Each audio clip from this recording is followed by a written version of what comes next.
Hello and welcome to this audio commentary for Sam Raimi's Drag Me to Hell from 2009.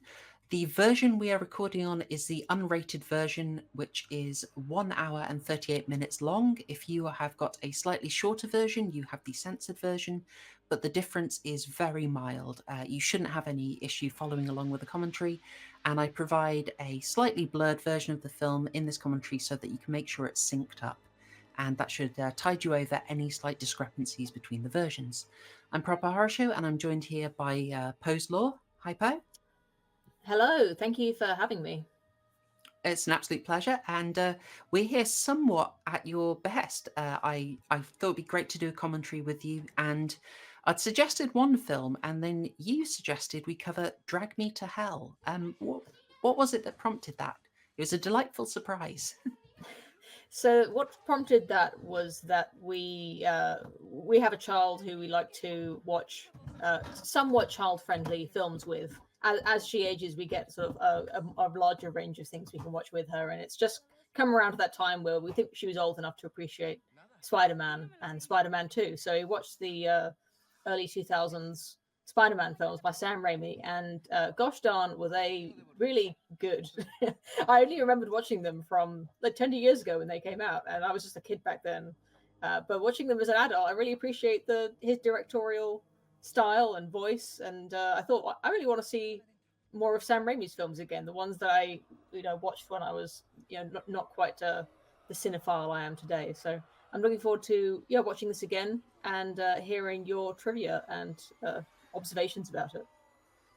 Thanks very much. I mean, that's as good a reason as any, to be honest. Raimi has done so many genres. I think people find him through odd routes, and then you can be quite surprised by what he's covered.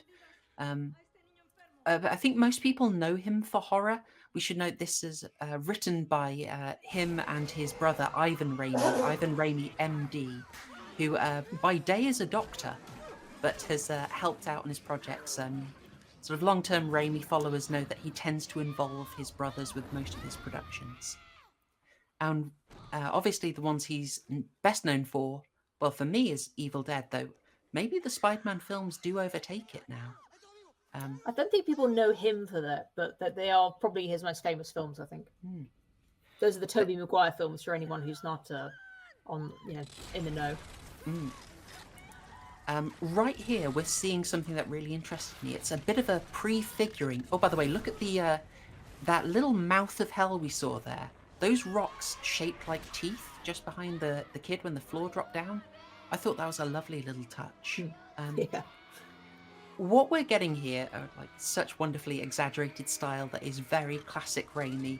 yeah. We're getting something that's a bit of a prefiguring of the 2013 remake of Evil Dead by Fede Alvarez.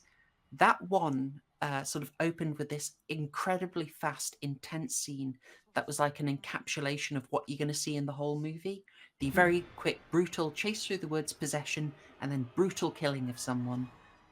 Is that what they call a cold open? Like X Files and Indiana Jones. You get the like little hook at the start. Yeah, I mean, it feels like a really hot cold open, like it's super Yeah. intensified. It's like this is a film condensed into about 60 seconds. Um, I guess it sets your expectations really for the kind of thing he's going to do. Is it a Um, good time to mention? We're going to have to talk about this another time, but when you said "Mouth of Hell," it really reminds me of we've been watching Buffy the Vampire Slayer recently. Not with the child. We'll have to wait until she's probably a teen, an early teen, to appreciate that. But just once the kids have gone to bed, we'll put on a few episodes of Buffy. We've been really enjoying them. oh, it's cozy, isn't it? It's the Yeah, coziest thing. they. For horror fans, I just have to note that yes, you did see Greg Nicotero and Howard Berger there, which is a really good omen. That means the effects are going to be tip top. They are well, you'll know them probably from The Walking Dead, but they have done so much in horror, worked with John Carpenter a lot, and they're generally producing things under KNB effects. So that is a mark of quality, as good as seeing Rob Bottin's name on there or Dick Smith back in the day. So I think we've talked about this before. My least favorite thing about film commentaries is when you have people who worked on the film and they just say how great the thing that we're seeing on the screen is. But actually, I do really love this opening kind of graphic credit sequence. It's really good. It is. It's lovely, and it's well. What about it? What is it about the style that you're liking? Yeah, it's just these like old timey illustrations. They look like they're from a real book that you might get, at a secondhand bookshop, like an antique Mm, leather bound, like scary book about ghosts and goblins. yeah, kind of like a pop art version of the Dore illustrations of Dante's Inferno. They're Mm, cozy. They were sneaky as well, though. They something they snuck into that was they were really international. They were cross cultural, mm. and so what he's trying to get into that, I think, is like this idea that the Lamia is a worldwide threat, and because we saw a sort of Japanese style illustration, we saw a typical European. We just had people in the cold open, the raging hot open, if you will, speaking Spanish. I presume. Um, Apologies if it was not. Sounded Spanish to me. Um, so what they was trying to get to me is like this is the Lamia isn't a sort of specific threat; it's global, and I think that came from the research because I'd looked into making this. The Raimis had looked into making Drag Me to Hell ages ago, as in around 1998, just before the Spider-Man series kicked off, and they'd been doing research around demons and uh, I think Sam Raimi said he'd found that this idea of a kind of a Lamia, something that will torment you and then take your soul, was quite common, spread across the world, um, which is why I think he tried to make it a kind of universal myth in this.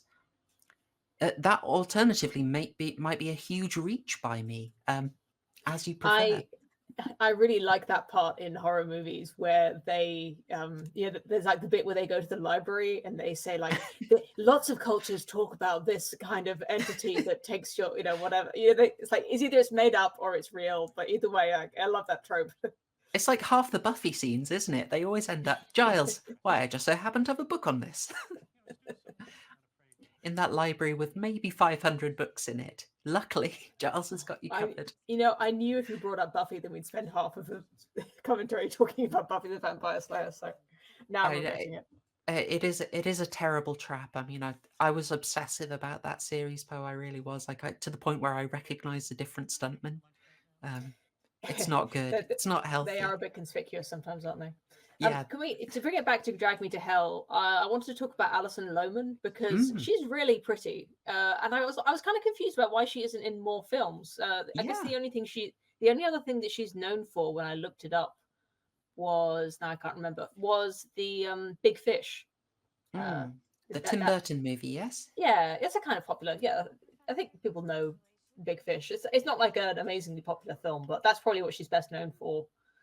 And this, and then not much else, which is a real shame because she's maybe she's a bit too pretty and blonde, like she's a bit too kind of Midwestern, uh, yeah, just pretty American woman. Well, those are very good things to pick up. I mean, on the wholesome side, I found out why she kind of dropped off. Mm. Voluntary choice. She had a bunch of kids. Oh, She good for had her. three children with her husband, who is one of the co-directors of Crank. I want to say like Neville Dean, as in Neville Dean Taylor. I'm somewhat wrong on that, but co-director of Crank. They had three kids, and she just raises the kids. Is It's there a kind of better lovely. is there a better pairing than a blonde leading lady and a director? It's Taylor's oldest time. Not according to my good friend Mr. Hitchcock. No, it's a winner all the way. But yeah, she's great. I really like how expressive she is in this. Um, and like She's very the sincere. yeah, She's not sort of sarcastic and edgy. no, she's really endearing. She's also like a very pretty actress who is absolutely unafraid to get incredibly unglamorous. I really like. There is no ego in her in this. She does disgusting things in this, not in the standard Hollywood way. Um, and it's I know I feel like she's committed to this, but yeah, great expressive face. um, Yeah. you did mention she has a classic midwestern look as well. That's quite a good call. Yeah, I suppose. I don't know if it actually scientifically is accurate, but there's a kind of certain look of the somewhat sort of strong facial structure, but still very pretty blonde woman that I think gets called Midwestern. Mm. Well, I think they really want you to think that because it's a major part of her character. She's got a good motivation. Like when she was driving in her car, she was practicing her diction. She was consciously trying to lose her accent. Like so, Mm, we know from that, and we know from the call she overheard with her boyfriend, played by Justin Long. His character name is Clay. Hers is Christine. We know that she is looked down on for being a country girl. Um, mm. so she has got a lot of sort of shame about her past. She's chasing advancement and sophistication. Um, and it's quite a nice driver in what she does. It really adds to the reading of this film. There's a couple of really popular theories about it that maybe we'll get into as we go along. But first, I have to retch as I look at those fingernails. Oof. They're a good Raimi, pair, aren't they? The juxtaposition between the pretty Alison Lohman and the disgusting fingernails of the old lady. yes, it's quite the contrast. Gosh, IMDb did tell me to pay attention to the nails because when they're not in close up, they tend to be normal. Um, so there's a bit of inconsistency if that's the kind of thing you like to pay attention to. But I never noticed. Hmm. Now I can't stop looking at it. But um, that contrast, though, I think also feeds into the theme. She's trying to modernize, move up in the world. She's confronted with someone who's clearly sort of how can I say, very heritage, very tied to her heritage, someone who's not modernized. So that enhances the discomfort that Christine feels, I believe, in addition to the kind of sort of visceral. How can I? I'm trying to say it in a nice way, but we're presented with indicators of sort of disease and uncleanliness that, Yeah, uh, old age, poverty. Yeah, there's yeah, it's everything that you want to shake off if you're trying to move up in the world. up. You phrased it absolutely perfectly there. Yeah, that's exactly it. Um, Raimi, in doing this, weirdly for him, he has made this a PG-13, and he said it took him about 10 years since getting the project together with his brother Ivan to actually get this in production, mostly because the Spider-Man films dominated his time. It was originally a script called The Curse, by the way. He nearly handed it over to Edgar Wright, director of Hot Fuzz and Shaun of the Dead, and I got to be honest, I would love to know how that would have turned out, but It's not a million miles away, is it? I mean, it really goes to those like dark comedy play. mm, It goes to that place a few times. yeah, and the similar style, like Edgar Wright, like Raimi, has a really lively camera, chooses weird Mm, angles, um, yeah. really puts you in the character's head by just how focused he'll be on what the character's looking at, and kind of tune the rest of the world out. Um, Can I just say Raimi, something about oh this, sure, about the saliva and yeah, her putting in her dentures and everything? Like poor personal hygiene. I saw in a recent scientific study they showed that all the things that would increase your perceived status among other people and all the things that would decrease your status, and having having certain political beliefs or being low intelligence, they're all like negative indicators. But the very worst thing you can do when you're trying to impress someone or to endear yourself to someone is to have poor personal hygiene, and it kind of just goes to what we were saying earlier. oh true, true. I mean, I'll just say I found it really effective. The sound on this is brutal. Yeah. It really upset. I felt quite sick at several moments. Did you have that? Do you have a high disgust response? Uh, Chloe? Maybe moderate. Yeah, I'm not one of those people like has to look away or anything, but um, yeah, nails on a chalkboard kind of experience. Like he Mm, knows what he's doing. It's like anything with fingernails. Like it always gets a big disgust response with things going under fingernails or. yeah. Oh, and the fingernails. Gosh, is kind of the least of it here. Yeah, he's leaning massively on disgust to try and move away from gore. Raimi said he wanted to do something different, and he definitely did with this. Um, in some ways, it feels very different, but in other times, he really leans on and almost completely reproduces his classic hallmarks. So I'd call it very successful, but still, I wouldn't necessarily say you wouldn't know this was a Sam Raimi film. Whereas he did a very little known, little seen psychological horror called The Gift in 2000. Um, with Keanu, a very racist Keanu Reeves. Uh, you can get some quite jaw-dropping clips off that if you're so inclined. He's written as just the most. I have one sentence to tell you about my character, so here we go. Yeah, it's quite astounding, and that was played incredibly straight. Like you would not know Raimi directed it, but nevertheless, this You're is a different experiment. talking over the scene. You kind of get the. I think you get that he's. What am I trying to say? The fact that we're talking over it doesn't really take away from the details. Like you can really follow exactly what's happening, even if it was in a different language or if you had it just turned off. It's so kind of pantomime-ish that like you understand like this is a bank. The woman is like she came here asking for something and now she's being turned away. You Yeah. don't even really need the dialogue to understand the plot. No, it's so expressive. By the way, look behind her. That sign for the bank looks to me like a tomb, like a grave. Yeah, right, yeah. I think Raimi is great at sliding these little details in. Like he's just so visual. Earlier, we saw her looking at the empty assistant manager's office, just conveying like she's looking at that chair. She, you Yep. know, it makes it so clear what her ambition is. And she didn't have to say anything. We got it all from just seeing the chair. She's in this big great exposed storytelling. kind of. She's in this like desk in the middle of the office with no privacy. You know, she's obviously got this like frontline job. Yeah. The dilemma is crystal clear. You know, people might complain that it's not subtle, but I like it. It's not messing around. We know exactly what her motivation is. We know what she wants. We know why she made the decision to deny the loan. And I think that's what I really like about Raimi's directing is I know that he does put in these subtle things, but the broad strokes of it, he's not really going for subtlety. no, not quite. Not quite. You don't go to Raimi for subtlety much. That sounds like I'm criticizing, but it's really not.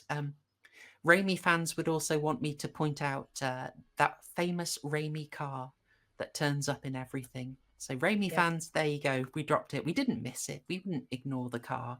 It has to come up. But I did really want to just sort of phrase it. Oh, by the way, the music that you may be enjoying here as you hopefully have your own copy of the film playing, because we're not really going to let much of the soundtrack come through here. You probably picking up the music there. That is from a chap called Christopher Young. And he happens to be the same guy behind the soundtracks for Hellraiser 1 and 2, Nightmare on Elm Street 2, Freddy's Revenge, and also the unexpectedly good Tales from the Hood. You know, well-traveled guy, bit of a veteran. Can you tell me what's going on with this handkerchief? Is this a CGI effect or a practical effect or both? Oh, definitely CGI. Okay, it has a kind of uncanny look to it. Oh, definitely. I mean, we are talking 2009, not the highest budget. I get Marilyn Manson vibes there, by the way. Do you get spooked out when you sit in your car when it's dark? Because I like it's such a horror movie trope. I always get like a little bit spooked out. Like I check the back seat. Yeah, any kind of actually freaking out over whether a door is locked or not is common for me. I'm afraid I do wake up quite a lot and occasionally check, did I lock all the doors? So yeah, in a car just as well. That's, I guess, general. I think people might be a bit split on something like the spooky handkerchief. And Raimi isn't afraid of that. The spooky handkerchief will come back even bigger and even spookier later. But I can see it being a bit divisive for people. Some people might find spooky handkerchief with a bigger, what do you say, foghorn scare noise is maybe a bit too silly.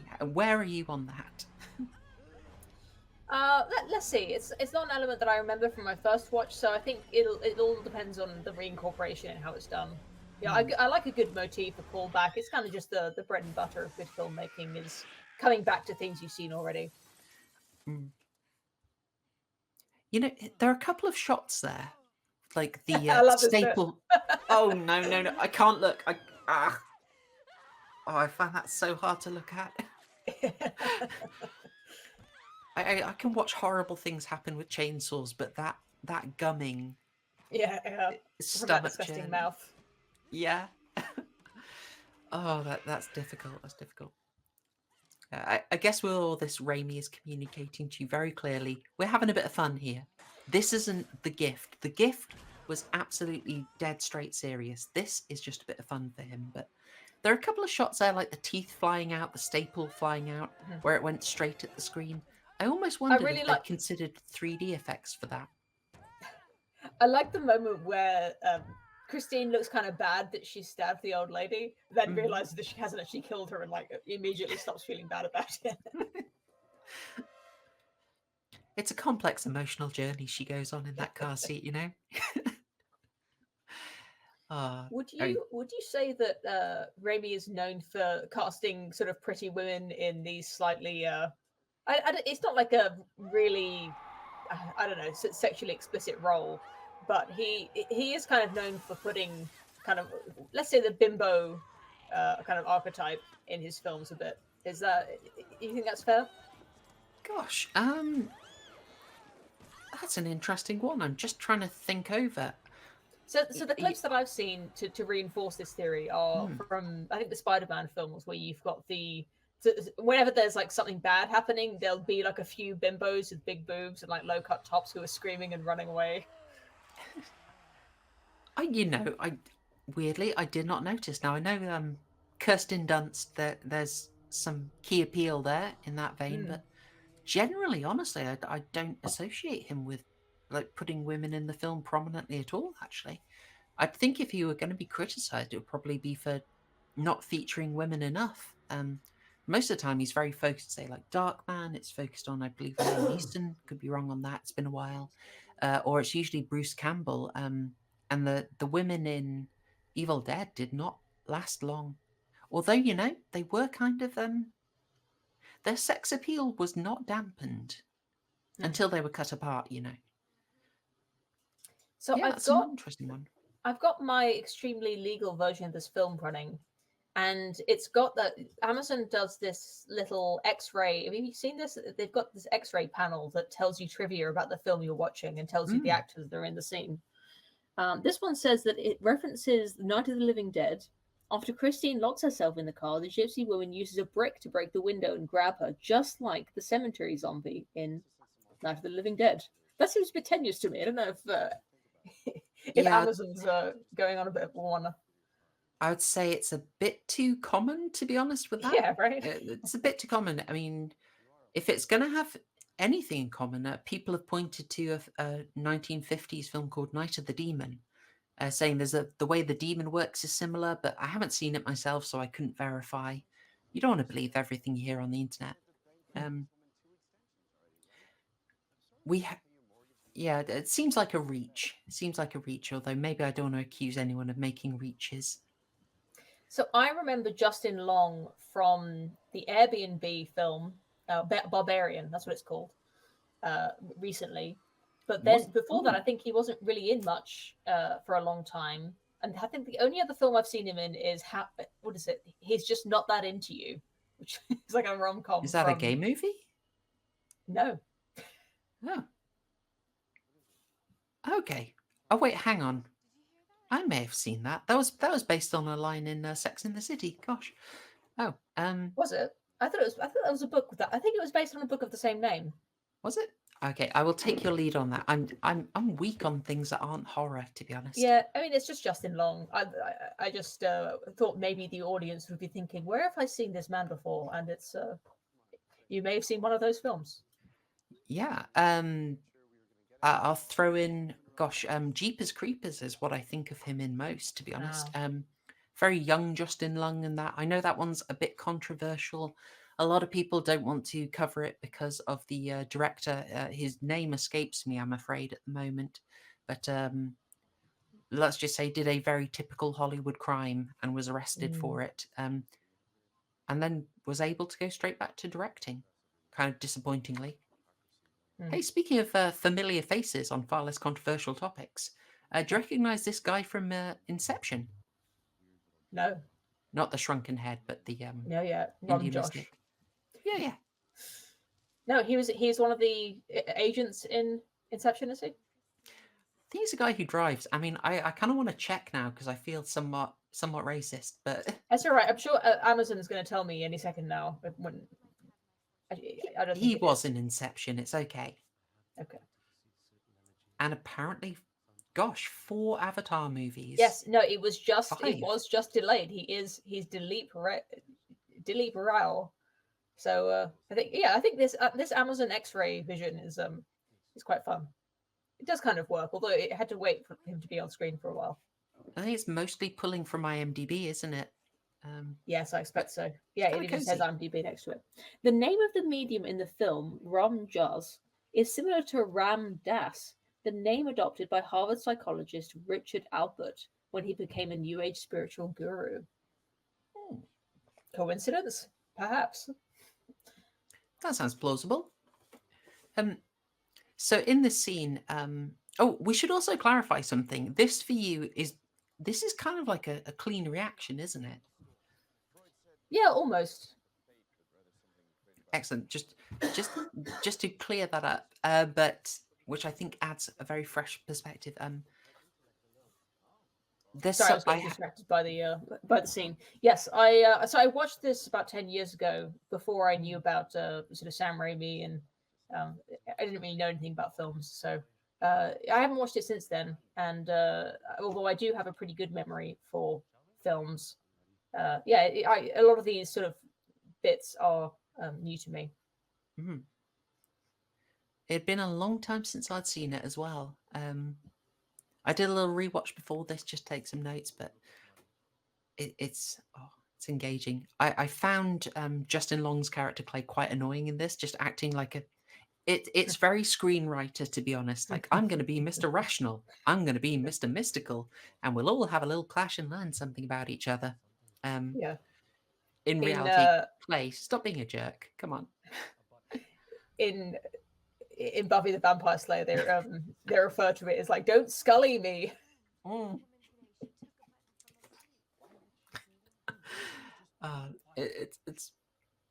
It's a good dynamic. There was a quote I wrote down from this because I absolutely loved it. This really spoke to me. My note actually here says Clay is really annoying and reddity in this scene. I mean, you just have to. Like, it's so much of a film trope. I think just because you have to, because like the audience just needs there to be someone saying like, "What if this isn't real? Like, what if this isn't happening?" Because I think you just find it too easy if everyone just believed her. Yeah. I mean, the whole thing of her going in to get her fortune read feels very anathema, very antithetical to our current age, to be honest. And you have to sort of, I think you're right, you've got to give a voice of resistance to get the audience to kind of go along with it. Even if your It's like protagonist is going to do something they wouldn't, give them kind of an emotional buy-in so you can carry them into the scene. it's like the bit where they get lost in the woods and then they have to hold up their phone and say no signal, even Mhm. though like it's cheesy and we've seen it many times. Like if they didn't say it, you'd be asking like, why don't they just call someone? So like you just gotta bite the bullet and do it, or like lampshade it and go like, oh, I can't believe there's no signal, just like a horror film. Well, true. Well, and for horror film specifics, what they often have to do is like they do have to slowly ramp it up, not just for budgetary reasons, but they can't hit you with 100% weird, spooky, supernatural stuff straight away. They have to kind of get buy-in by little things. Because this film will go into weird places. There will be a whole very mystical, very magical seance. But if you drop someone into that straight away, it seems just too fantastical.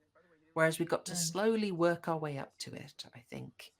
Um, but there was a quote that your boy Ramjas, what's his character name? That sounds right, Ramjess. Let's go with that. Inception guy said, "We cannot attempt to understand the world by intellect alone." I really liked that. And he's quoting Carl Jung there, but that really spoke to me.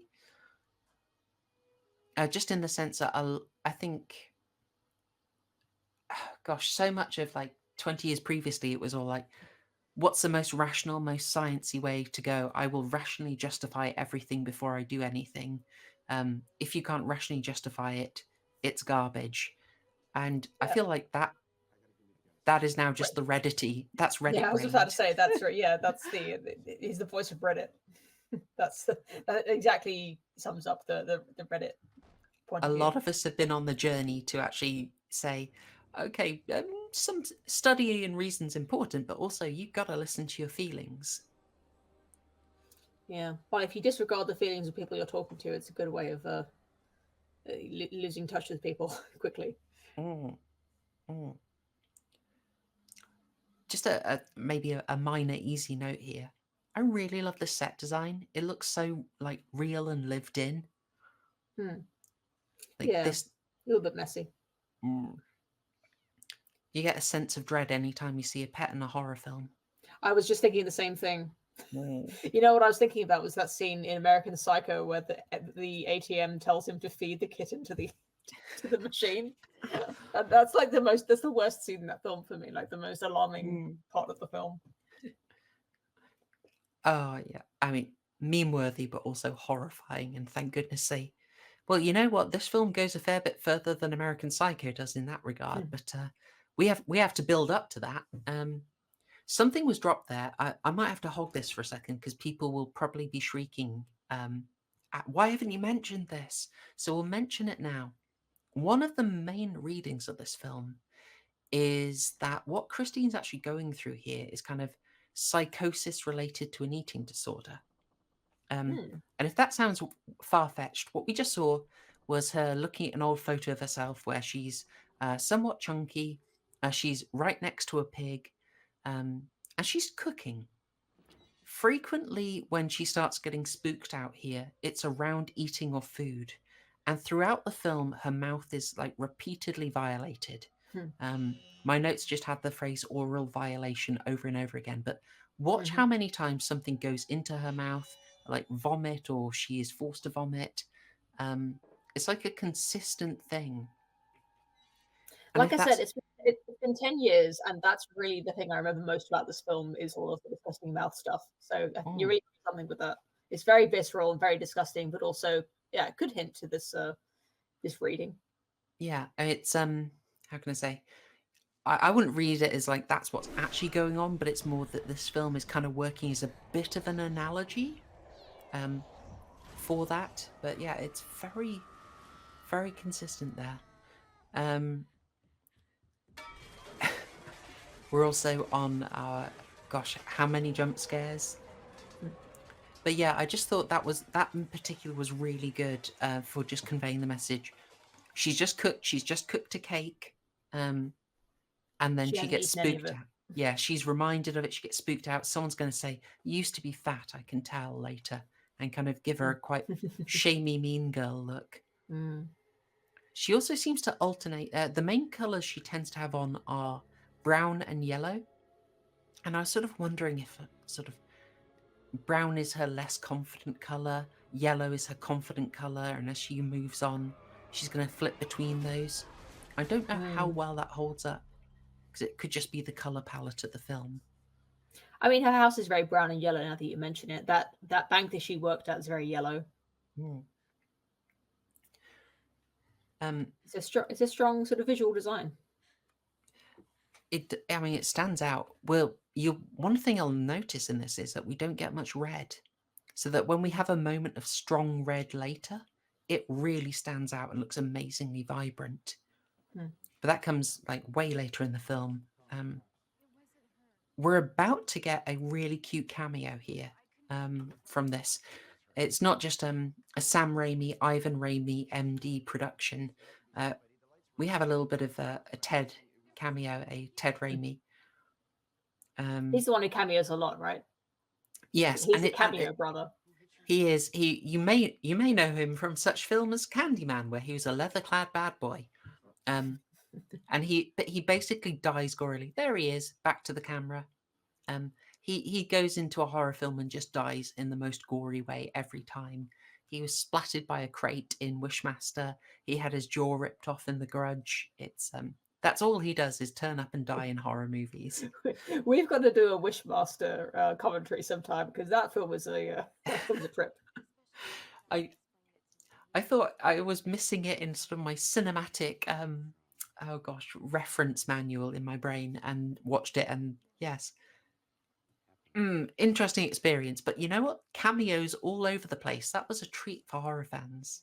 Can I ask you where you stand on the jump scare discourse, or is that going to take too long to talk about? No, absolutely you can ask that.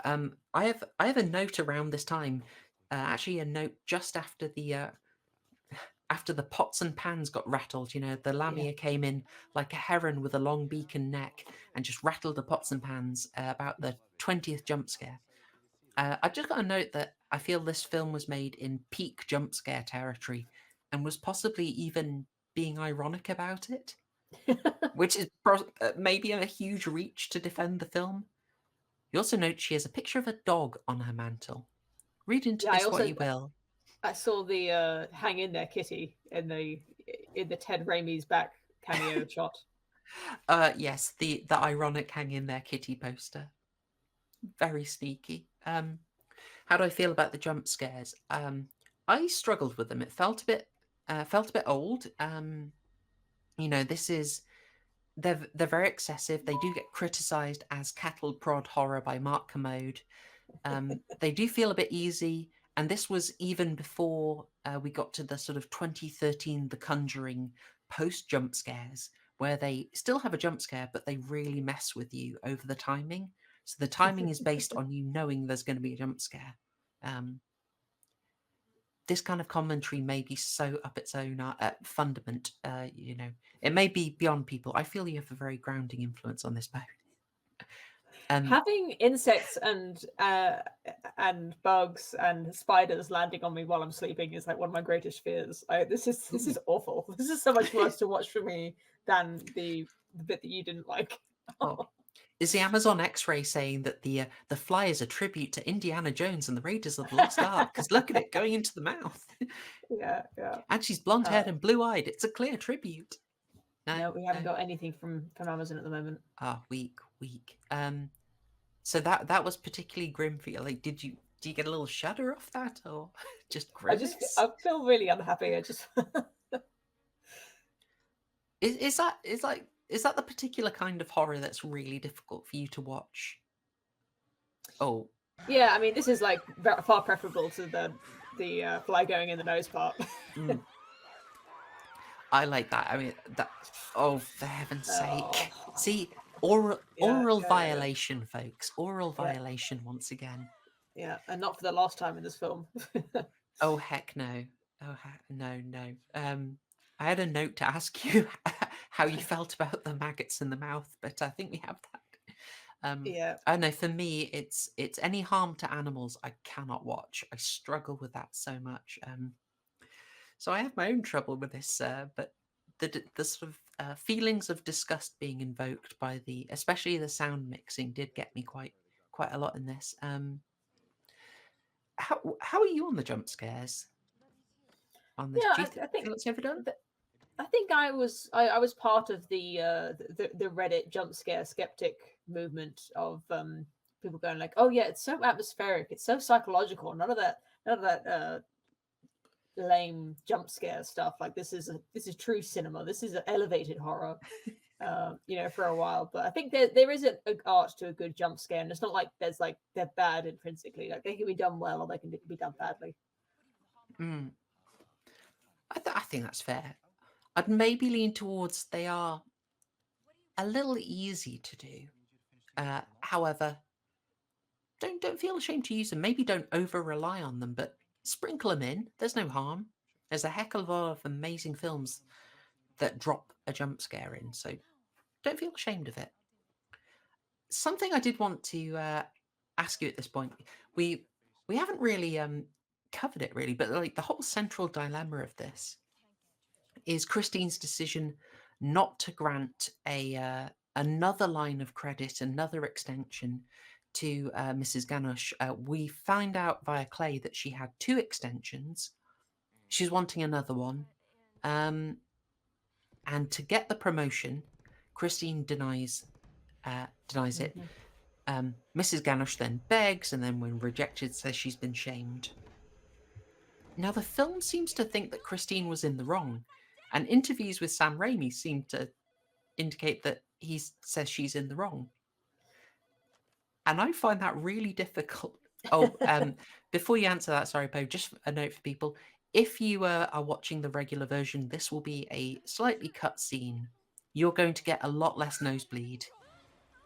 And by the way, This was the bit they censored. Okay. yeah, they really. I told you, red is very rare in this, but Okay. the blood is going to change hugely on everyone's face here.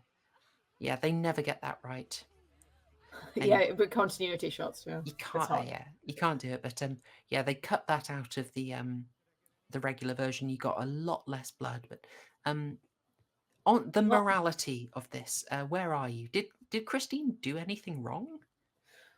well, I think you make a compelling case. I think the what the film is trying to say. I mean, they could have made it more obviously wrong by if this is the first time she was asking for credit, then we'd be firmly against Christine's decision.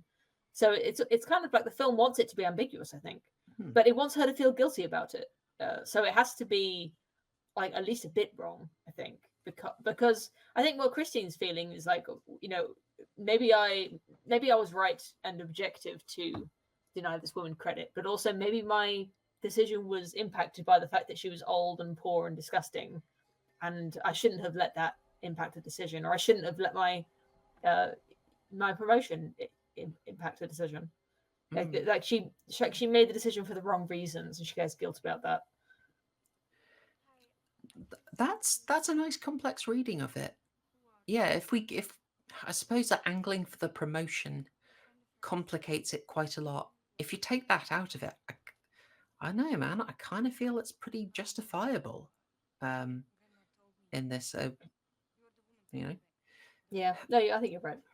That she has it's plausible deniability. yeah. I don't want to simp for Banks or anything, and we get it dropped in that she has some health problems, but there's also a bit of if how can I say, if you sort of take the money out of one place, it has to come from another. We might get Mm. into a sort of more complex discussion of that because this film it was in some way meant to comment on the subprime housing crisis. All that time between it being written in about 97, 98 and being made um, had time for the 2008 crash. But the narrative around that, I think, is quite complex. Like maybe we'll get to it a bit later, but I just have this initial trouble that I really don't think she's this horrible person. She also No, got I fat think shamed then, and she's about to get even more fat shamed. Look at the woman who's going to guide her into the house and push her. I think it's quite a deliberate choice. Although but that is coming. Sorry. the film obviously wants us to like Christine. Like it's not portraying her as being like an evil, selfish person. It's Hmm. sort of she's a very sympathetic character. So I think that's they don't want us to think that she made a really callous decision for the wrong reasons. Hmm. No, I would hope not. I would hope not. But it's just, and you've got lots of mitigating stuff. Like if you're thinking about it, Mrs. Ganush begs, and then when Christine still says no, it's like, you have shamed me. You've shamed me. It's like Christine didn't force Yeah. you to do that, and there's a certain amount of this is not how we do in America. One presumes Mm. we are The not culture American. the cultural rift is also interesting because you kind of get the sense that that these people are not in their world. Oh Mm. my god. Ah, Every time why? Christine just Why? yeah, Ah. it just keeps going. It's like the opposite of a jump scare. Like the disgust just builds and builds. It's like a chicken fight, really, isn't it? With lots of vomit. Mm.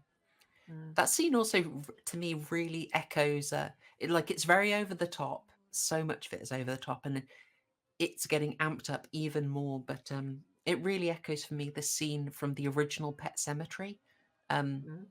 there's a funeral scene, sort of there's a fight, there's mourning, the coffin gets knocked over. It's played a lot more straight, but it does look very silly. Mm. And that scene was very wisely cut from the 2019 remake, which also had the music by Christopher Young, who scored this movie. But yes, Nice callback. wise to cut that scene out, I think. It just to come back to the cultural point that I was making Mm, before all the vomiting thing happened. I think this may be a commentary on the sort of sterile, overly complex system of sort of American finance and a lifestyle that just alienates everyone from the things that you know, are necessary for life. Where you kind of imagine what is it, Romania? Where is she from? You know, they speak Hungarian a fair bit. yeah. Well, they Well, whatever swear in old Hungarian.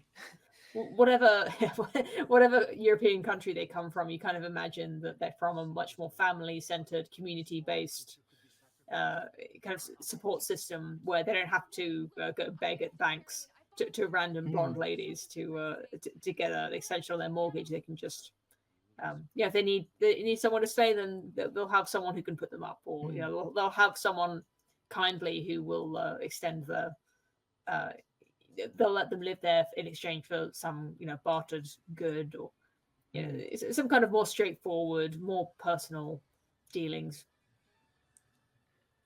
You make it sound appealing, but you know what, Poe? Maybe one of those 40 people in the house could have paid the mortgage. You Good know, point. I mean, yeah, you're right. why don't they put their hands in their pockets? You know. Yeah, I don't. I Did she feel like stay I'm with them? simping for banks here, and I don't want to do that. Yeah, But right, I right. mean, someone's got to get paid. Also, the foreign aspect is definitely a sense of alienation. It's it's the other. Oh, brutal, by the way. On the right there, she's got a fortune cat. Um, Sure. big white fortune cat, Maneki Neko, as you may know it. Um, very ironic, given what's ahead. I like this slow Dutch angle. It's Mm. another creative camera movement. Oh yeah, Raimi's all about that, just Not slowly making it feel slightly off. And not just the Dutch angle, but the slow Dutch angle. The so transition. taking his time. I mean, this is all building expectation, isn't it? Odd pace, holding on Mm. her for a very long time. The trouble with this is I find myself just sort of watching the film Yeah, right. until we get that kind of business. We're not seeing much of the Lamia, and we really won't see much of it. There's a moment coming up where we have a chance to actually see it materialize, and I paused on it because we see it so briefly. It very much is just a sort of Baphomet-looking black goat. It's quite nice, but I feel it wins by keeping what we see as minimal as possible. As is the case for many great horror films, I think. Mm. The shadow, the noise, the blurred shape in the distance, it's all much more scary than the guy in the suit or the bad CGI effect. Every time, never pay off. Rosemary's Baby. Yeah. Yeah, there's a kitten poster again. The nice Yeah. sarcastic kitten poster. I mean, it's so brutal given how much she's denied it. How she said, she's a vegetarian, she would never do this, and yet the idea is in the head. All the film had to do was float the idea first. This Motorola Razor from 2009. I love it. Oh, knowing the model, knowing. Everyone had a Razor in 2009. Oh, I wasn't that cool, Poe. They had an old brick. Oh, this is The good. hoofs. This is good work. Ah. It's a bit much, isn't it? It's a bit much, but I mean, it It's never told you it was going to be anything else from the start. it's funny. He's having fun with it. He really is. I mean, that's a consistent thing in almost. There you go. Consistent thing in almost all his movies. Extremely kinetic, extremely active. Oh my goodness. Something I really liked in this is how they set up. How can I say? A lot of commentaries would be saying, "This demon can go anywhere, do anything. It could kill her at any moment." Why So why doesn't doesn't it? it? That's stupid. And I like that they've gone out the way to say this is a really sadistic demon, kind of just like the Deadites. It gets off on pain and suffering, and it wants to have as much fun as possible. It does not feel threatened, and so it's very happy to spend 3 days tormenting before it claims a soul. I like that. Just gives you a good explanation, and this is a Yeah. bit I find really hard to watch. Oh. Yeah, pretty OTT. Pretty OTT. Eesh. Yeah, I think I mean, you're right about if you say in a film like this demon or whatever it is, this entity is, it wants you to feel afraid, like it's trying to make you afraid. Hmm. That is scary because it's like there's no limit to what it can do. We still don't know what it's going to do to you, but we know you're going to feel very frightened up to the point where it just randomly decides that you're dead, or Hmm. you're going to be tortured to death. Yeah, and the fact that it will physically hurt her quite a lot helps because if you might have in the back of your head, it's day two. It's not going to be too bad. It's going to jump scare her a bit, whereas there's a Yeah, good escalation here to make you care. or like one of the kind of classic mid-film scares where you have like a bad dream, but nothing has actually happened in the film. It's just like she's having nightmares about I mean, she did have a nightmare, didn't she? Yeah, But they threw that um, in. They got yeah, you a good spooky one,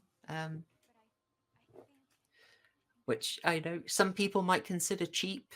I thought it was a very well done scare, so I tend to let it off the hook. And they haven't some things overdone are it.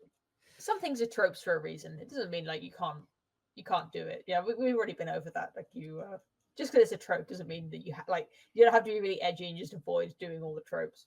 No, not all expectations need to be subverted. Pike, doesn't she Mm. look lovely? Yeah, in yellow, and yeah, you said yellow was a confident color, but I think she's probably having quite a bad time. Yeah, I think I'm revising. I feel like it is just the color palette of the film, and there's no rhyme or reason because he's in a brown jacket Mhm. there I've just to noticed kind of him. ground it. I think his car is blue, and he's been wearing blue shirts for this film. I was, thinking of color theory. I think he's Mm, very like. I think blue is kind of like the scientific, rational color. yeah, could make sense. I need to watch out for that. It is I mean, just. it's just hit. You can also Mm, just have like a person's color. Like you just want to have that consistency of making sure the audience knows we're looking at the same person we saw before. yes, Are color we get? theory leads you down some very weird lines.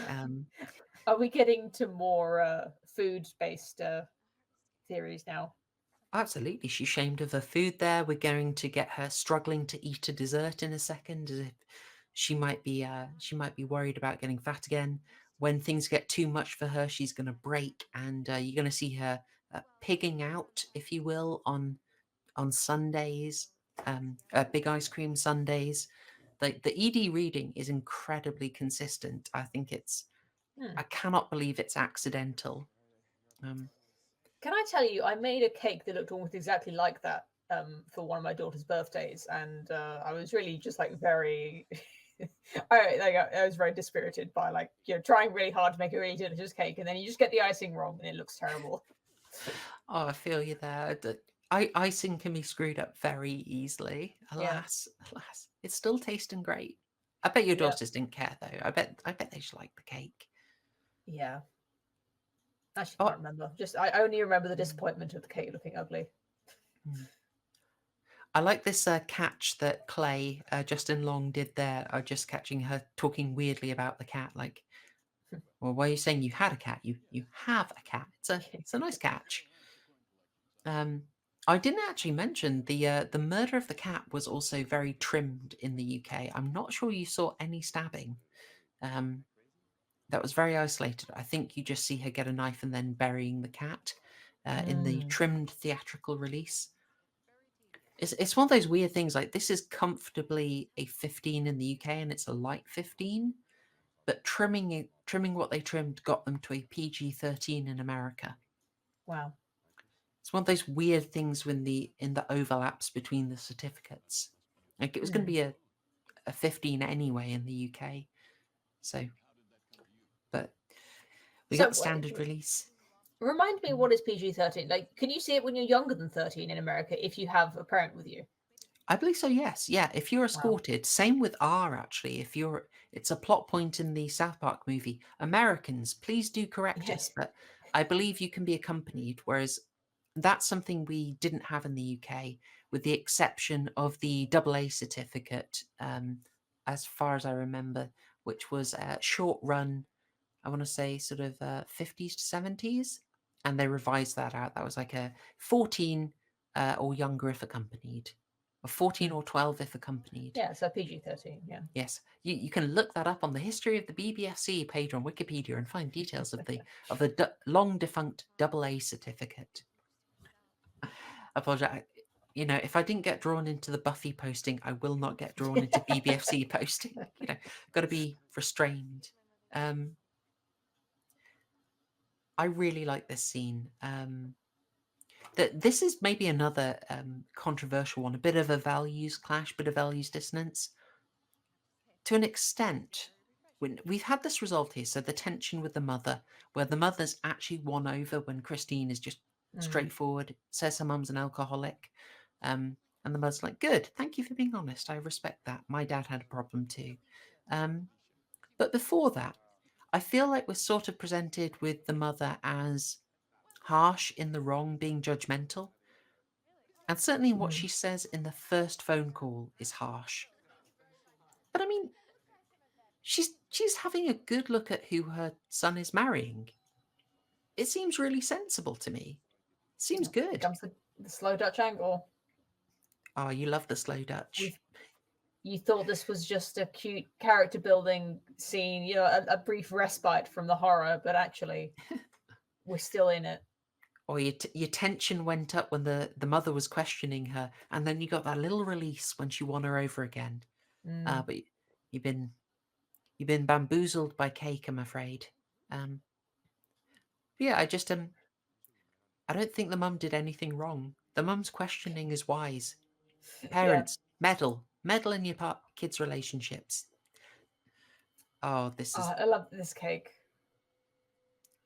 a good brain dead moment on this. Actually, I think a good Peter Jackson's Brain Dead really makes me. Oh gosh, darn it! Hey, is Amazon saying This saying is a it's a reference. tribute to Brain Dead? I've got to Let know me now. check. Sam Raimi's longtime friend and collaborator, Bruce Campbell, turned down a role because of his commitments filming Burn Notice. This is the fourth Raimi film in which Campbell does not appear. Okay, completely irrelevant trivia there. Gutted. I mean, we do need Bruce Campbell, to be honest. He could have got a cameo somewhere. Um,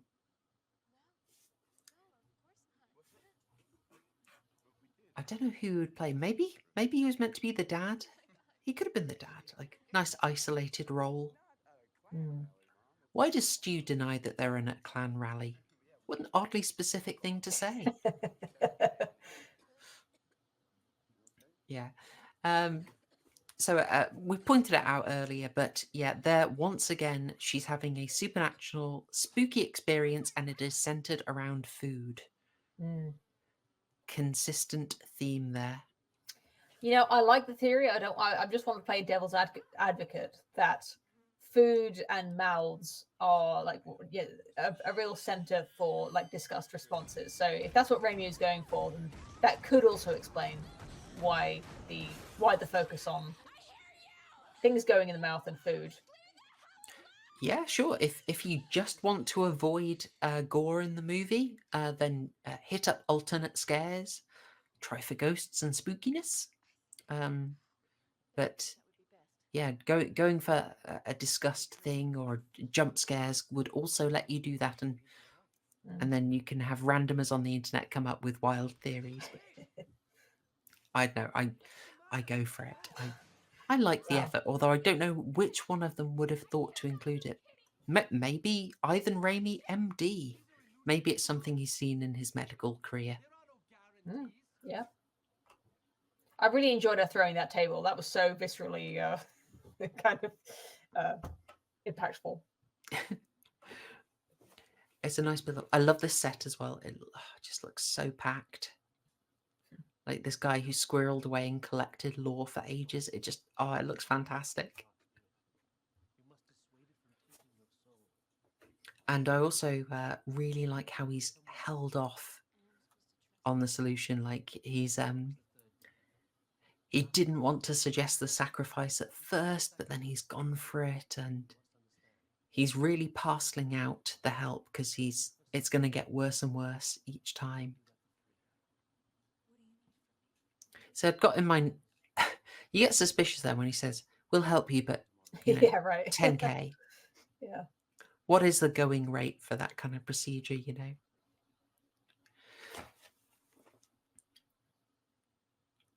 She Is goes that so financial? formal. Sorry, go ahead. I was just going to say that is this supposed to be some kind of theme, some kind of irony that she's now having to beg for money or to pay a lot of money for this after this all 100%. started. Yeah. 100%. Both here. Yeah. She's going to go to the pawn shop in a bit and beg even more, but absolutely, there's a certain amount of, and now you are in her shoes. Yeah. But again, Ganush was in no way justified putting a big curse on Right. someone. Like, you did not force her to beg. If Christina said, "Get down on your knees, maybe I'll consider," words many a Hollywood producer is familiar with, then fair enough. Ganush has a point, but Christine was treating her fair. I sound like such a cold hard capitalist in this. That's I think David Paymer as the boss, Mr. Jax there, a character actor who turns up absolutely everywhere, all over the place. Thought I should note there. We also have a little indication there of Stu, her rival, being sneaky. I really like Stu as a character. This might sound like a really weird thing, Poe, but it's nice to see an Asian guy in a film. Have you heard that song "Nobody's Asian in Films"? I have not had the pleasure of that, I'm afraid. I think it's Garfunkel and Oates, the comedy music duo. I I'll know link of to it them. later. I think Yeah, it's them. yeah. It'd been about 2 minutes. See, this is pure Looney Tunes. This scene right Right? now is Yeah. 100. I mean, and that character is, Maybe a slight effects fail there from the CGI. I mean, it was cartoony, so maybe like they didn't mind too much that it looked cartoony. It was a tribute. It was a tribute. Okay. So was that a dream sequence? Because that Mrs. Ganache is dead. So was Christine just imagining that? Yes, I feel that's the Lamia forcing a hallucination on her. So kind of a dream sequence in a way. But some of the things that happen to her are actually happening, right? As well as the dreams. Oh yeah, like she definitely knocked the anvil down. Why she had the anvil there, who knows? But she definitely knocked it down. It's just she was seeing, I guess, a phantasm, a glamour, as Willow will talk about many times in your Buffy viewings. And look, see, time of stress, failure. Yeah. What does she do? She binges. Yeah, like she's almost resigned herself to the fact that she's going to die tomorrow, so she might as well get fat eating ice cream. Chocolate, unimaginative. I like a salted caramel myself. Yeah, so failure to get stuff in. She's at mercy. Yes. How would you like it? What if the roles were reversed? What if it were the other way round? Can you imagine? Etc. That could be a catchy song. Apparently, ice cream is really difficult for continuity as well because it just melts while they're doing takes. Like you can see how melted that ice cream looks. Probably because this is not the first take. Like if you see a character with a cone licking ice cream, you can tell like somebody on continuity had like a freezer full of 6 ice cream cones. Yeah, right. Please do not eat it. Please do not eat the ice cream at all. I can just imagine some like line producer like reading the script, going like, and they're licking ice cream cones and going, "Oh, god damn it! Can we change this, please? Can they be eating a packet of crisps instead?" It feels like there should be a bit of an amnesty. Like most of the time, I don't catch it. I don't always. Like there's something I will notice blood splatter, inconsistency, but I try not to. Like we should be able to relax, and move past that in a film. I had a really dodgy note on this bit. Like, you see, there's a dead vegetation on the left, and they drove past it, and there's like green Hmm. pastures on the right, and that's like they're going forward, and it's all looking up, etc. Yeah, But you got that musical cue and that hug, and it's all it seems like a moment of hope. thanks to Yeah, so Clay, it's all coming up. It's all yeah, turning around. you thought he was Mr. Reddit, skeptical, unsupportive boyfriend, but actually he's all right. Yeah, I mean, I think he was like very Reddit brained in that scene, but he's turned it around. And Yeah, Justin Long, generally likable. Um, yeah, I think he's sort of cast in that sort of everyman kind of endearing role mm, in the two things I've seen him in. Yeah, there's something I don't know if it's of interest, but as an amateur fiction writer, I've come to have a slightly more I don't know profound understanding of sort of mood in films and in a screenplay or in a novel, especially in a film because there's only 90 minutes and you can only really make your audience feel a certain number of different emotional mm, cues in that space, and it really is a kind of an art of balancing like an overall mood of the film with also some variation that stops that one note getting a bit too much. mm. You have to balance it, and a lot of tension and release, I guess. Um, Exactly, yeah. If you have a would horror you? film that's just frightening or just sad all the way through, it kind of just exhausts the viewer. I think just it starts to get a bit boring almost.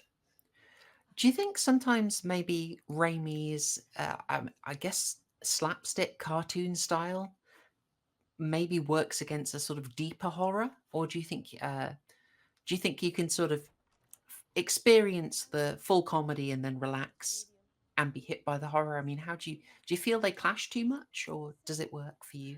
I think it's got its own feel. I think it's definitely a sillier horror that's not it's not gonna stay with me. 12 hours later, I'm not going to be thinking about the scary bits in this film and um, really carrying it with me in that way that a really scary horror film does. But it's very much a good horror experience, just of a slightly different flavor, I think.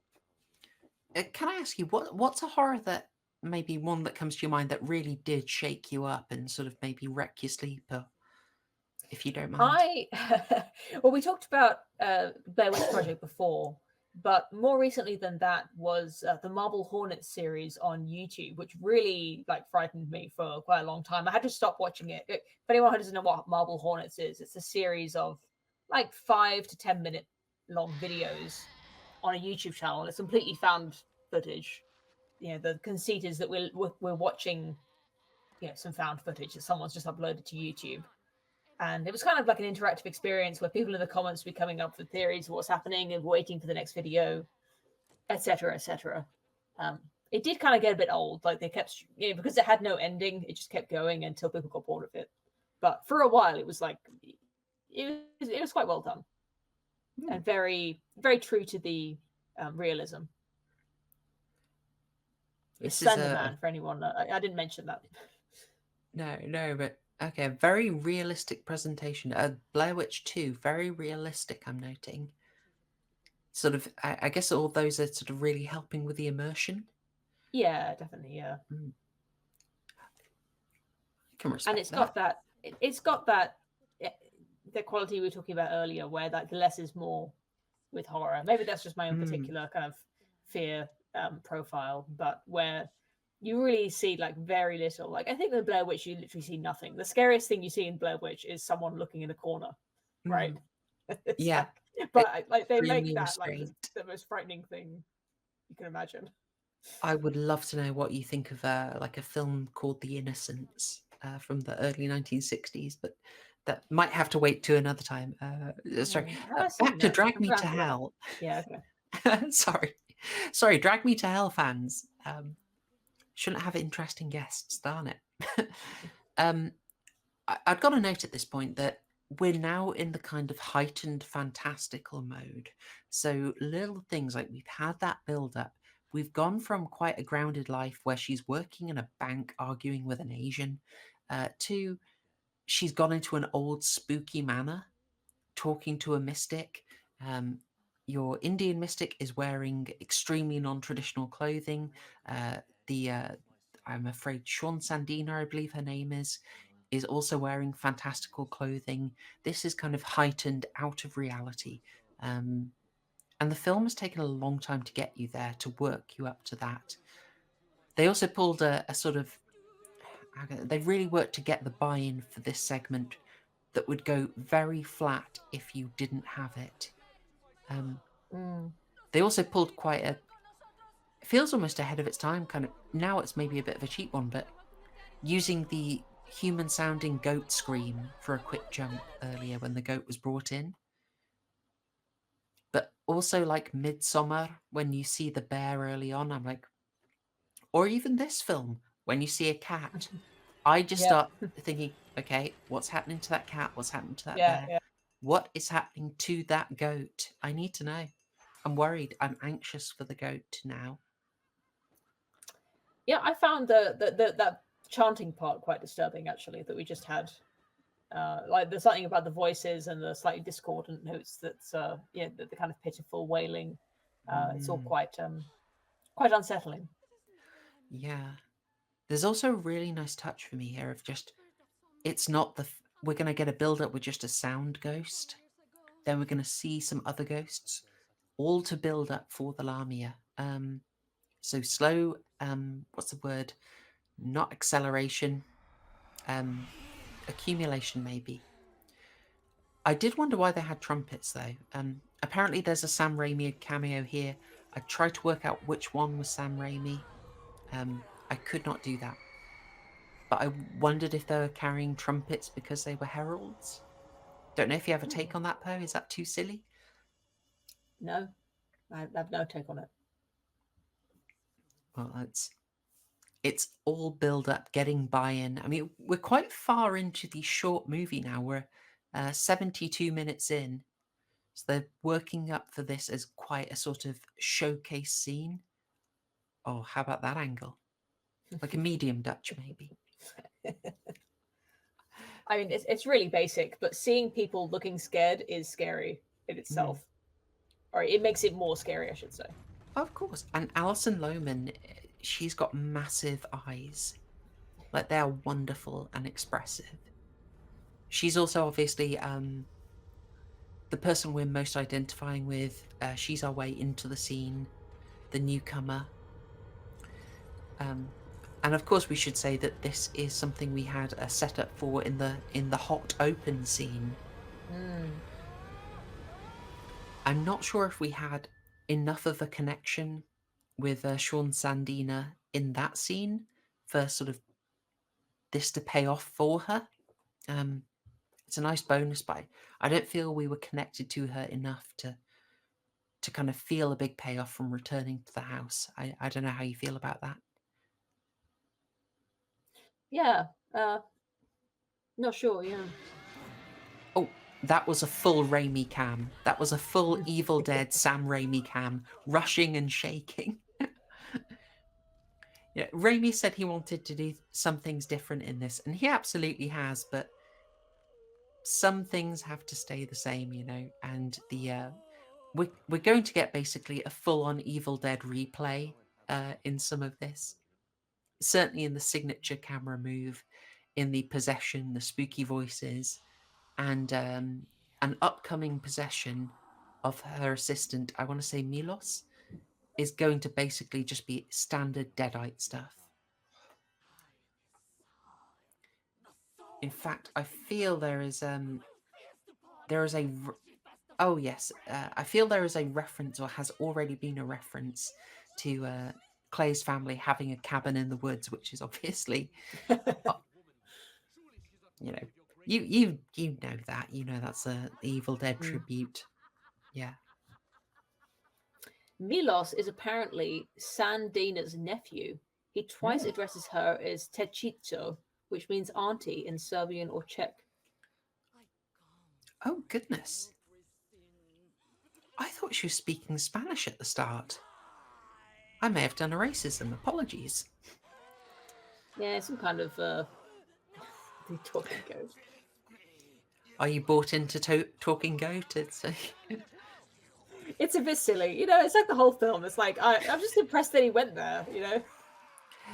Sam Raimi will very happily go there. I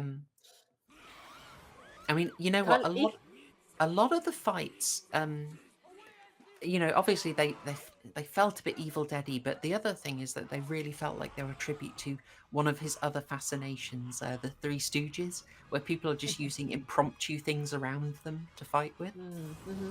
They had that Yeah, it's a energy. classic. Yeah, I mean, here, classic action comedy.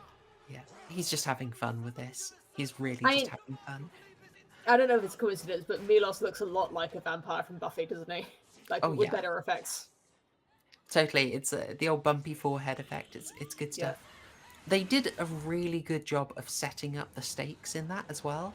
Mm. Just you knew there was tension when she needed to get Sandina's hand onto the goat. There was tension whether she could do it or not. Slightly stretched effect there, but I thought it looked okay. Again, vomiting, oral violation, Yep. once more, folks. Um, yeah, this is. Oh, also a little CG enhancement on the teeth there, I think. Yeah. Yeah, this Yeah. is. Buffy wishes its vampires look like this. Oh, if only.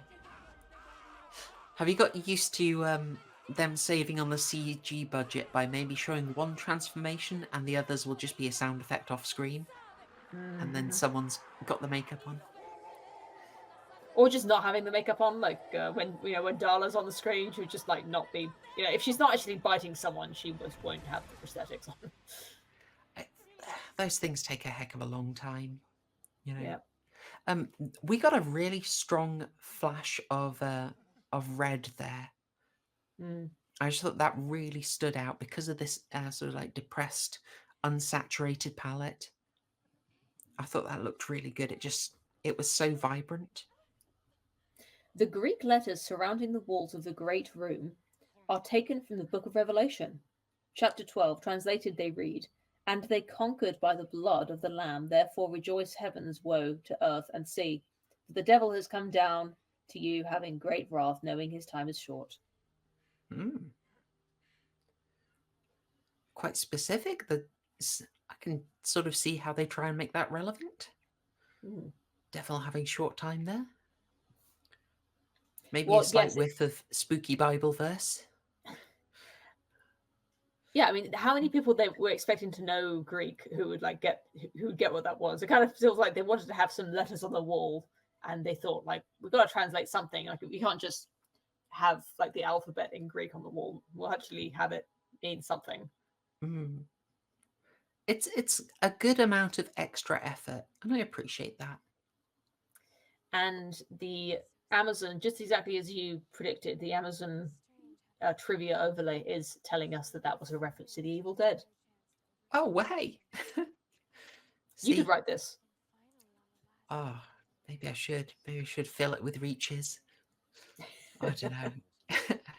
No, hang on. I'd cut myself out the market here. No, I've got to. I've got to corner the questionable quality commentary side of things. Um, there's something in that scene I just had a note for. Just I really like them laying out the stakes. So yeah, you've got to get your hand on the goat, and then Milos has to take the goat out, but the goat is tethered, so we can just follow the logic. It's so well done. And the other thing I was following is just like trying to track how intense it was. Trying to basically see how much can you tell this was made to be a PG-13. Um, So that I then started thinking, okay, we haven't seen much of the way we haven't seen any nudity, like a little bit of violence. Okay, has there been much profanity? So I used IMDb to check for profanity, and they have a little guide for certification. And it's really quite interesting to see clashing values. Like people there are saying, "Oh, Alison is absolutely indecent here," the end, you can see nipples. This is full nudity, basically. I was like, well, wow. Have you Yeah, ever looked? Oh, sorry. Go ahead. Go ahead. I was just saying, what was the rating for Kirsten Dunst's nipples in Spider-Man? Haram, deeply Yeah, if haram. I mean she's covered up, so kind of. Mm. Um, yeah. Have you ever looked at alternative rating sites where people basically do not trust the official ones at all? So they do their own almost sort of crowdsourced ratings. Yeah, can I tell you that we used to have a game where we would read out alternate ratings and try to guess what film they were for. No, no, you've never said that. A fun game to play with your film-minded buddies. Just like look on IMDb and just like see how many things you have to read out about the film, like the naughtiest bits of the film before they can figure out what film it is. I might start a stream with that as a quiz. I'll see how that works out. Yeah, just don't do it with Harriet because he won't know any of the films. No, he never does. Bless him. Unless That's it's what I ones like he's about watched it. for. If He he's will. watched He it for the will. channel, then maybe he'll get it. He always does his homework, bless him. But I actually love that he always comes with a fresh take, no baggage to the. Trouble is, he saw too many films with us now, so he stopped being a horror noob. That's He was true. He's kind of probably an seen ex. more than yeah. Yeah, I have to sort of cycle in my noobs once in a while. They get too knowledgeable. I suppose I should ask at this point. Well, we've had the old switcheroo for the ending. I realise that you haven't seen this film in a while. I'm hoping you remember the ending. Yeah, the ending is one of the only parts I do remember. Excellent, right? We've had the switcheroo. Now, I actually did make Harry and watch this. Since you mentioned him, I Yeah. I made him watch it ages ago, as homework for another Raimi we covered. And his big complaint was that he saw the ending coming a mile off. I Hmm. wondered if you had that experience. I don't recall that. No, I think it was yeah, kind of yeah, it was a nice surprise. I mean, not Hmm. nice, but it was a enjoyable surprise. I think it was really well done. I mean, they buried it quite. The scene where Clay puts a coin in an envelope is right at the start. Hmm. Like they give you a long time between. It doesn't feel like cheating. Um, Yeah. for me, they did a good job of burying it. Now Yeah. the No, oh, sorry, go that ahead. having that like you said, like tracking the stakes, it makes it a satisfying kind of twist. You know, like when you understand exactly what's happening, you've got like a visual indicator of what you're supposed to be following and what the yeah, what the stakes are, like what she has to do, Mm, um, so that you can understand, so that when it happens, you get it without having like some exposition explaining it. yeah, yeah. It's well done. It really is. Like she conveys her remorse well. Although I do find it a little weird that she's had this really good scene with Ramdas where he said, I didn't tell you about giving the curse away because frankly it's evil. Hmm. Frankly, it's condemning a soul to hell. You'll have done it and I'll have been an accomplice. So Yeah, he holds off because he knows how bad it is. See, she's cracking under the ice cream pressure and again. she starts scoffing. Um, reading undefeated. Yep. But so the moral gravity has been, I think, really well established. As you say, the stakes are real. You see how hesitant she is. But it's just a little weird to me there that she forgive the chair creaking, I'm afraid. Um she starts looking at this old dude as if, Hmm. well, he's close enough to death, I might go for him. Yeah, But yeah. it's the morality, like which she comes to now, but I just find it weird that she considered an old dude in the first place. Yeah, it's not like she's just cutting his life short, right? It's the afterlife that she's giving him. Hmm. She'd be a crap light Yagami. I'm just saying.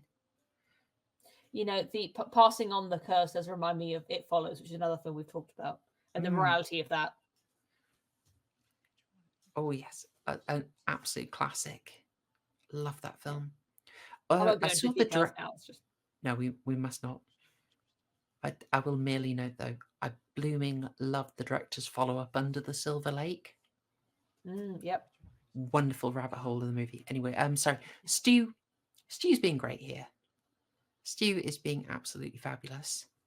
Um, I had a note that I loved how serious in this really campy film with the spooky handkerchief multiple times. I really like how seriously they kind of take hell. Mm. I sort of had a bit of a. It reminded me of some of the behind the scenes stuff on The Exorcist, where Max von Sydow commented that being Swedish for him, the devil isn't scary. The devil is like this figure of fun, Hmm. but he still managed to, despite being pretty secular, he still managed to convey it as a really serious threat. Um, Something I think Raimi's managed to do here. A very good decision in a film that is sort of quite camp, quite fun and jokey. That they do keep some. They do keep quite a harsh edge to it. And then there's a spooky handkerchief. Gosh darn it! Yeah, I think we've already had a taste of hell, so we think Mm. like, well, if she can't even handle 3 days of this, like, how's she going to handle eternity of it, of something Mm, much worse?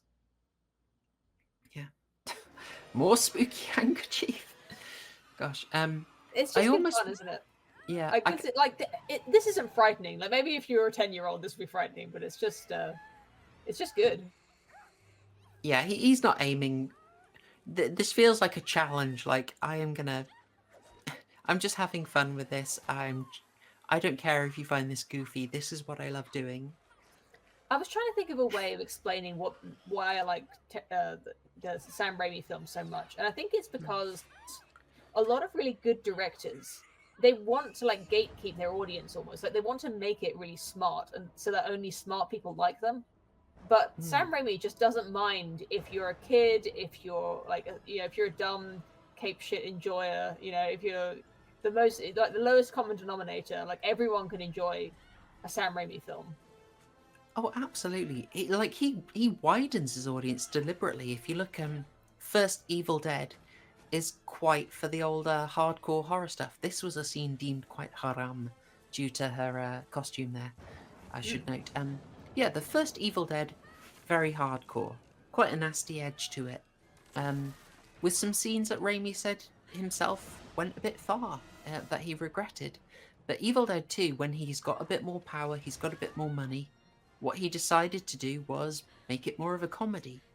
And when he gets even more money and more freedom, he goes full on Three Stooges in Army of Darkness. He he likes a broad appeal. There's a really nice moment just in the setup for this. You can see in the cemetery there are some two massive statues, like a man and a woman looking over her, or Mm. pointing directly at the grave she's digging. I thought that was really nice. I Like didn't spot that. Thanks for sh- telling me. cute. It, yeah, it made me think of what's that bit in Lord of the Rings where um, there's the old statues of the kings with the protective arm over Frodo. It's just Mm. like there's someone looking out for you, kind of. I was gonna say how like gross and muddy she looks now compared to how pristine she looked at the start of the film, or even Mm. only like up until about 5 minutes ago.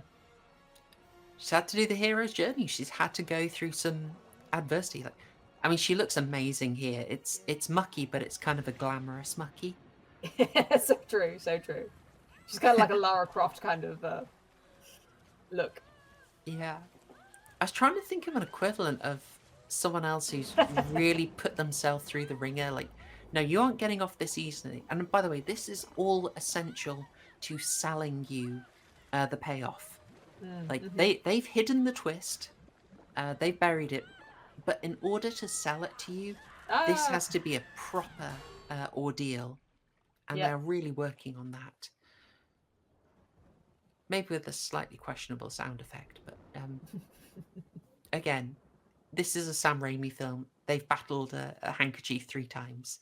You go with it or you don't. But yeah, I just think she's really selling it wonderfully. Shauna McDonald, that's who I'm thinking of. The Woman, the Descent. Um, Oh yeah, yeah, absolutely. Although she was never done up super glamorous at the start, was she? She was always very normal. Whereas Kind of like a tomboy looking, yeah. Alison's just done the whole journey. And look at that. Yeah, she's turned it around, and what's behind her? It's a new dawn. Hmm. Sam Raimi symbolism. You love to see it. She looks a And bit thinner after that. mm, Yeah. Oh, oh, okay. Oh, nice transition. That's wasn't beautiful. that great? It's done so well. And notice the colour suddenly comes into it again. We were Yep. very washed out. We're pale. We were grey. Suddenly the saturation has gone up. Mm. Maybe even gone up further than it was before. Like we got Yeah, I think so. a yeah. It was always slightly saccharine in these segments, and now we've got it very vibrant. This is borderline Mm. Technicolor. She's got her life back, and she is even better than before because now she really value. She knows what it is to be free. Mm. And the boss, Mr. Jax, he's called in. He's told her actually it's all fine, it's all good. He's rumbled Stu. Stu actually betrayed her again, but Mr. Jax was not born yesterday, and worked out that it was Stu who sabotaged it. We haven't talked at all about the deal that was setting her up for success. But suffice to say, she's a smart cookie, and she had quite a clever business plan to explain it. It was nicely done. And look, Um, we got him standing next to his signature color or possible signature color. the Poe Blue Theory, I'm here for it. I did have a note there. When she gets her hair torn out by Ganush there, she even says, "That's the last hair you'll get from me." Mm. Hair loss is a symptom of prolonged eating disorders. Ah. Huh? Huh? Yeah, Mm. You're winning me over. we're getting there. Um, we also found out that in that phone call, we found out that Stu's surname was Rubin. He does not look like a Reuben to me. I'll just put it there. This might be a bit of a nitpick here, but modern audiences at this point might be getting a little antsy. They might be feeling a little itch. They might be thinking, like, hang on, the crisis has been averted. Dilemma solved. Why is the Yeah, why are we film still watching? still going on? Why are we still here? What do you reckon? Do you think the Yeah. film has sort of managed to keep you I think going? I think at this point I'd be starting to wonder like what's next, like what's going on. Like I'm kind of starting to anticipate it, like Arian said. Yeah, you're But getting a that's bit with of a hindsight. Return of the King. Why isn't my film over? What's happening? Yeah, like I'm starting to think like, is this film bad or is there something coming? I think they tried to hook you on the fact that she needs to confess. Mm. And that's actually something that still needed to be done before Yeah, everything okay. was over, which Like, just like Return of kind the King. it works for me. It kind of works for me, even though I have my disagreements. And Um, she's back to looking cuter than ever before. She's got a really sweet smile. Like she got cheek dimples. yeah. She's Oh, just hey, look, hitting the she's got a button. blue coat. Mm. She can fully be his now. What do you reckon he said to his parents to win them over? By the way, Ah, sorry, I just. It's a great moment, isn't it? I'm a long-time Twilight Zone fan here, so this kind of twist is absolutely my bread and butter. I love it. Yeah. I can even ignore that Justin Long looks green screened in there. Um, all jokes aside, that looked a little Marilyn Monroe. That was lovely. Yeah. Um, yeah, she looked kind of vulnerable there. For me, the train is coming too quick, Mm-hmm. but this is absolute Kino. Yeah. Unironically, I bloom love this. I think this is like one of the most memorable endings of a film, like a film that I can think of. Yeah. Um, And it's right there in the title as well. Like it's right there on the cover, even. you The start skull. It looks so good. you started off that film. They did not save the boy. She did not get saved. It's absolutely brutal, and now we get slapped in the face. Oof. The glance at the button, like whoops. Yeah. Oh, like you talked about the films that have a little bit of restraint. It's gonna sound weird to say that showed restraint, but genuinely it did. That film gave you a lot of glimpses. It could have shown you a heck of a lot more, but it denies you. You're sort of getting short glimpses of it as a train goes over, and you're desperate. Like I rewatched that, 4 times. The last time I watched it at quarter speed, just try and see more, and it was just, oh, young couple, Chloe Dykstra. If I remember, she was in a short film called Wrestling Isn't Wrestling. Sorry, just saw that name in the credits. But the film just, what it showed you was brilliant, but it was still kind of restrained. Oh, do we get a credit for fake Shemps? Do you know about the fake Shemps? No, what is that? It's a term from the Three Stooges that Raimi brings into his films. They're basically stand-ins or stunt doubles, based on the fact that one of the Marx brothers. Sorry, did I say? Okay, it's a Marx brother thing, Marx not a Brothers, Stooges yeah. thing. Apologies. Okay.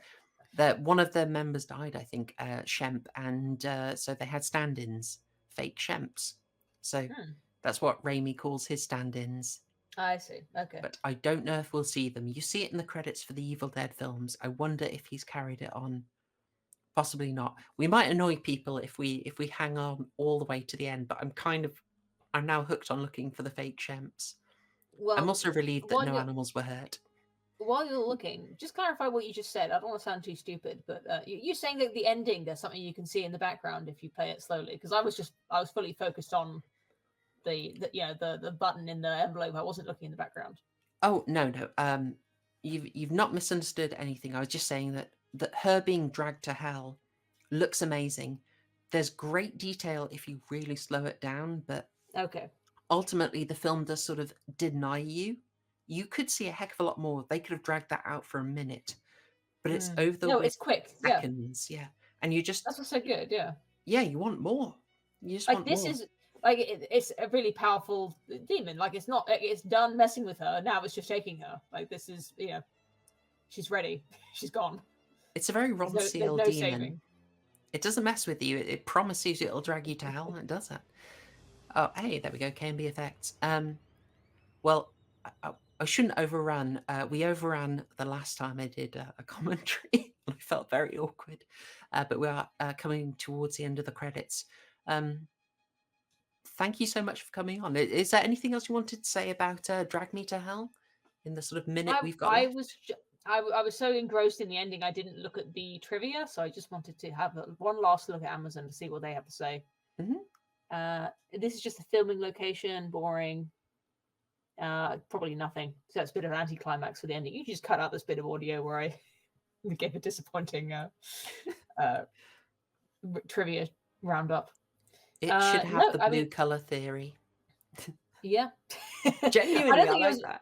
It was more of an observation than an actual theory, but thank you for giving it a title. No, I think it's interesting. What do you call it? It's an interesting message about financial insecurity and eating disorders. But if you wanted to look past all that and just wanted a fun romp about a girl being haunted by a demon, I think it's a pretty good one of those. I think like the haunting films, like I can't really think of like a good one off the top of my head, but this is a really good kind of haunting subgenre film, I think. And that ending is just perfect, just like you said, like the twist and then the execution as well. Like it's a perfect ending to what I think is a pretty good film. Extremely well said. Well, thank you everyone for watching. Obviously, links to Post channel is going to be in the description. I really hope you enjoy this commentary and stick around and watch out for the future ones. Thanks, y'all. Cheers. Bye-bye.